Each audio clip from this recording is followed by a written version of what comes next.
Hey everyone, welcome back to Speak Better English. It's great to have you with us. Today, we're taking one ordinary day and turning it into useful everyday English. And this episode is called 20 Essential Phrasal Verbs for Daily English. No giant vocabulary list, no long grammar lecture. We're just following one busy day and picking up useful expressions along the way. From waking up in the morning to getting back home at night. And hopefully, my day today will be a little less chaotic than yesterday. Somehow, I don't believe that. You know me too well. Let's start. Yesterday morning, my alarm went off at 6:30 And you woke up? for about 10 seconds. That doesn't count. I know. I looked at the clock, closed my eyes again, and thought, I'll get up in 1 minute. Famous last words. 25 minutes later, I woke up again. That gives us our first phrase, wake up. To wake up means to stop sleeping. Right. You can say, I wake up at 7, or I woke up in the middle of the night. And then there's get up. Exactly. Get up means physically leaving your bed. So I can wake up at 7 and get up at 7:15. Yes, you wake up first, then you get up. Unfortunately, I did both late that morning. So what happened next? I got up quickly, walked into the kitchen, and started to look for my phone. What were you looking for? My phone, my keys, and honestly, my motivation. I think a lot of people know that feeling. I found my phone under a pillow. Of course. Then I realized I had only 20 minutes before I needed to leave, so I took a quick shower and got dressed. What did you put on? Jeans, a t-shirt, and my jacket. Good. Put on means to place clothing or something similar on your body. Like, put on your shoes. Exactly. And you can say, put on your coat before you go outside. One useful grammar point here, put on is separable. So I can say, put on your jacket. Or put your jacket on. And with a pronoun? Put it on. Not put on it. Exactly. I put my jacket on, grabbed my wallet, and started looking for my keys again. Again? I found them next to the front door. And now? I was ready to leave. Almost. Right. I still needed my bag. This is where our fifth phrase comes in naturally. Pick up. Pick up can mean lift something with your hands. I picked up my backpack from the floor. Good. 5 expressions already, and we're still at home. That's the point. You're not memorizing them one by one. You're seeing them happen. I picked up my backpack, opened the door, and went out. Good. Go out means leave your home or another place. So I went out of the apartment. Yes. And later, we'll hear go out in a more social situation too. I locked the door and walked quickly toward the bus stop. Were you on time? Not exactly. I'm not surprised. I got there just before the bus should have arrived. And did it? No, So, what did you do? I waited for the bus. Simple, but extremely useful. You wait for someone or something. I'm waiting for the bus. I'm waiting for my friend. We're waiting for the train. And notice the word for. It belongs to the phrase. Right. Not I'm waiting the bus. Exactly. I'm waiting for the bus. I stood there for about 10 minutes, checking the time every few seconds. And then you started to panic. A little. So what did you tell yourself? Adam, hurry up! There's our next phrase. Hurry up means do something faster. Hurry up, we're late. Hurry up, dinner is ready. Can you hurry up? The movie is starting. It's very common, but the tone matters. Right. Hurry up can sound friendly, funny, worried, or impatient depending on your voice. My voice was definitely worried. I can imagine. Then I saw the bus at the end of the road. Finally, I hurried toward the stop. The doors opened, and I got on.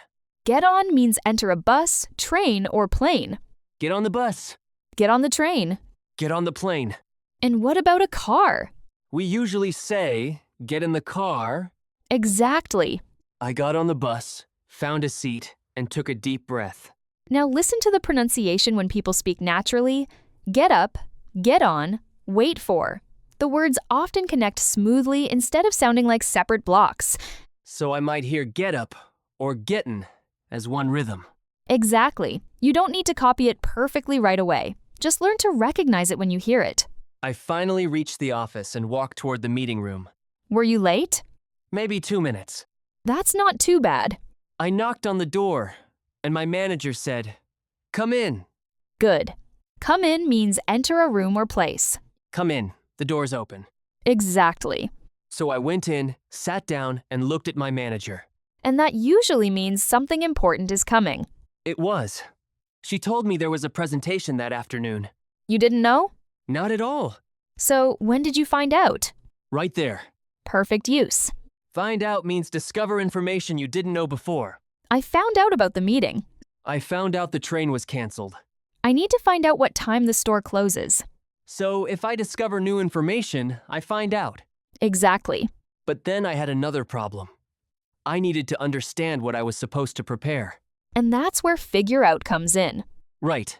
Figure out means understand something, solve a problem, or discover how to do something. So I found out about the presentation. Then I had to figure out what to do. Exactly. That difference is really useful. It is. I found out the meeting was at 2. New information. Then I figured out which slides I needed. Problem solved. And if I had to say it with a pronoun? Figure it out.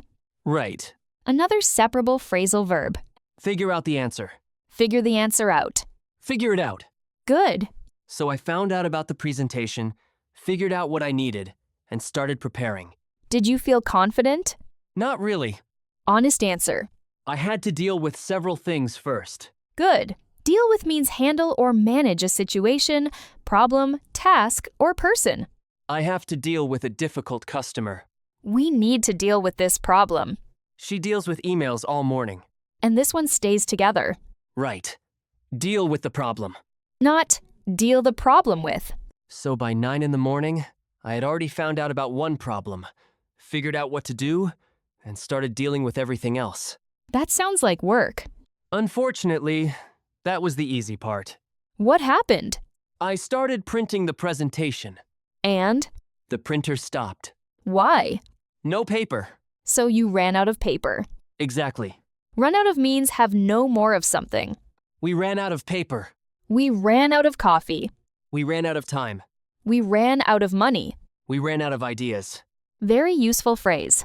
I looked at the clock and realized I was also running out of time. That sounds stressful. It was. What did you do? I started worrying about everything at once. And what did your coworker say? Adam, calm down. Good. Calm down means become less worried, angry, or excited. But remember that the tone matters. Right. If I say calm down, angrily, it can sound rude. But hey, calm down. We'll figure it out can sound supportive. My coworker used the second one. Good coworker. Then he found some paper, but my laptop battery was almost empty too. Did you have your charger? No. Of course not. At that moment, I honestly wanted to give up. Give up means stop trying or stop doing something. Don't give up. He gave up after an hour. And you can also give up a habit. Right. Like she gave up smoking. Good. So I wanted to give up on the presentation. But you didn't. No. My coworker looked at me and said, "Take a breath. Don't give up. Just carry on." Carry on means continue. Carry on working. Carry on with the project. Just carry on. It's simple, but very useful when you want to keep going. So I carried on. And? We found another charger, printed the last few pages, checked everything, and finished the presentation. So, did it work out? Yes. Great. Work out can mean several things. In this situation, it means the situation ended successfully. Everything worked out. But I can also say, I work out at the gym. Exactly. Exercise. Or we need to work out a solution. Solve something. So context tells you which meaning you need. Exactly. By 12:30, the presentation was finally ready. How did you feel? Tired. Fair. I decided to go out for lunch. Here comes another meaning. Right. Earlier, I went out of my apartment. And now? I'm going out for lunch. Exactly. Go out can simply mean leave a place, but it can also mean go somewhere for food, entertainment, or a social activity. I walked to a small cafe and picked up a sandwich. And now, pickup has a different meaning too. Exactly. Earlier, you picked up your backpack. I lifted it. But now you picked up a sandwich. I got or bought it quickly while I was out. Can you pick up some milk on your way home? I'll pick up dinner after work. And pick up the kids can mean collect them from somewhere. Same phrase, different context. That's one of the reasons phrasal verbs are hard at first. You can't always translate them word by word. Exactly. Learn the phrase together and pay attention to the situation. So, I picked up my sandwich, sat outside, and had lunch. Did you think about work? Unfortunately, yes. You need to relax. I know. Then, I went back to the office. and when you return to a place, you can say, come back. I came back to the office. Good. I'll come back later. Exactly. And after lunch, I got back to work. Nice. Get back is useful for returning to a place or returning to an activity. I got back to my desk. Let's get back to work. I got back home around 8. Good. Come back and get back are close, but don't worry about forcing a complicated rule. Notice the patterns you hear and copy natural examples. Exactly. Learn useful chunks, not isolated translations. After lunch, everything felt easier. Maybe because the biggest problem was over. Probably. Did you have another meeting? Yes, but this time I knew what was happening. Good. I came into the meeting, sat down, and listened. No surprise? One small surprise. What now? My manager asked me a question about a file I had seen earlier. Did you remember it? Not immediately. So? I had to figure it out again. Nice ruse. I checked the file, found out the answer, and explained it. That's a very natural sequence. Find out, then figure out. Exactly. By 3:30, the day was finally slowing down. How about your energy? Low. Had you run out of energy? Completely. Another natural use of run out of. I ran out of energy. Good. But I didn't give up. Good answer. I carried on until the work was done. And did it work out again? Yes. You're becoming very confident with that phrase. It's easy when I have a whole story to remember. That's the advantage of learning language in context. Instead of remembering work out equals this. You remember the situation. The printer worked out, the meeting worked out, the presentation worked out. Exactly.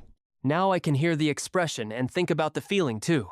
That's useful because language carries emotion, not just information. At 5:30, I finally finished. What was your first thought? Go home. Did you? Not immediately. Why? 2 friends texted me and asked if I wanted to go out. And? I said yes. So this is another natural use of go out. Right. This time, it clearly means social activity. Exactly.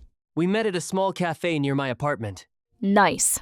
We talked about our week, laughed about work, and just relaxed. You were basically hanging out. Exactly. I didn't have to explain that phrase because it appeared naturally. Right. It's useful to let learners hear extra everyday language without stopping the conversation every few seconds. One of my friends asked how my day had been. What did you say? I told him everything, Even the part where you almost gave up? especially that part. And what did your friend say? You should have called me. Would he have helped? He would have eaten my lunch. That sounds more realistic. We laughed, and then I told them about all the things I had to deal with.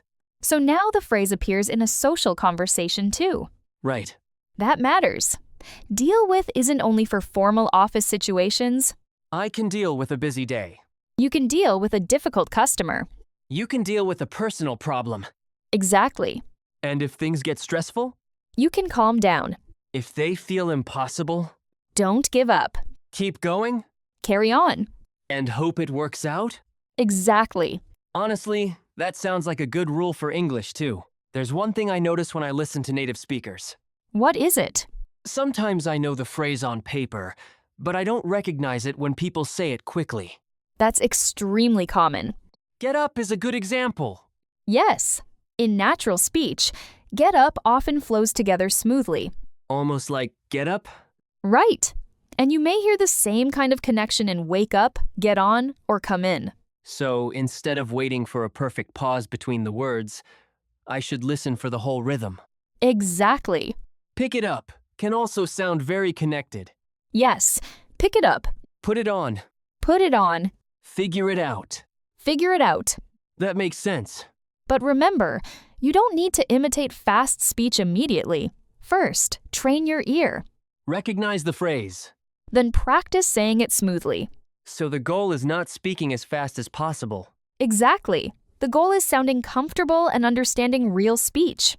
I left the cafe and walked home. Were you tired? Very, But better than you felt in the morning?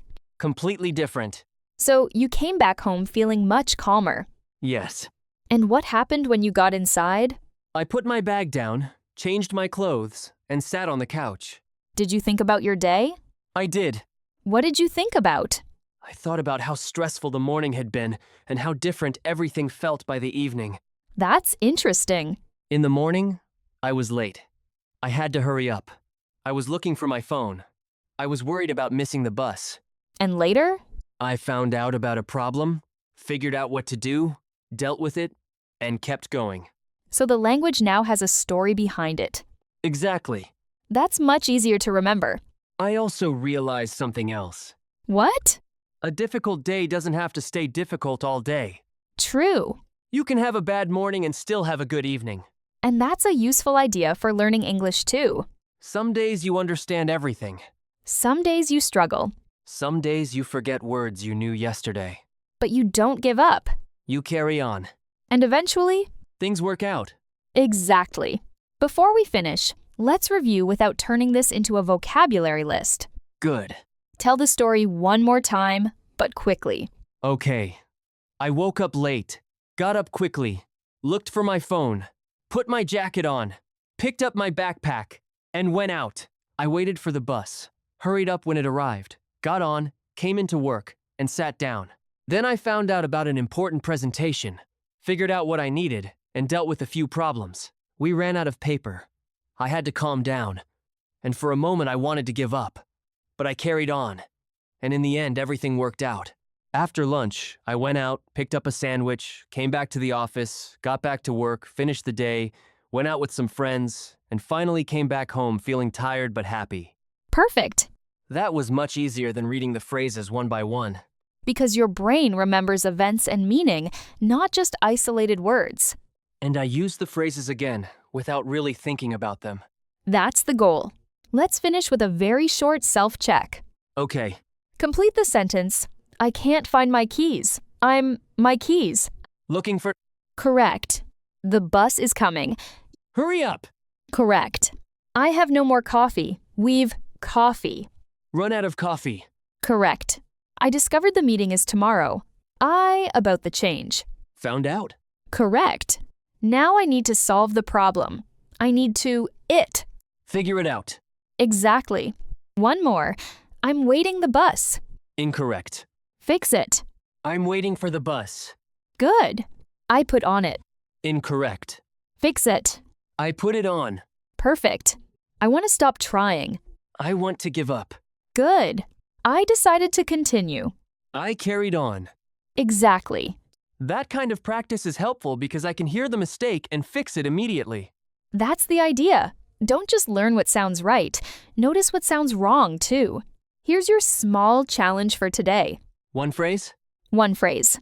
Nice. Choose one of today's 20 expressions and make one sentence about your real life. Not a fake sentence? Your real life. Okay. If you woke up late today, I woke up late. If you searched for something, I was looking for my keys. If you solved a problem, I figured it out. If you had no more time, I ran out of time. If you kept going, I carried on. And if something ended well, everything worked out. Then check your sentence. Did I use the right phrase? Is the structure correct? Does the meaning fit my situation? Can I say it naturally? And if the answer is not yes yet? Try again. Good. Today started with me waking up late. And somehow we turned that into an English lesson without making it feel like one. We talked about 20 useful phrasal verbs. We heard them in different situations. We noticed a few grammar patterns. We listened for connected speech.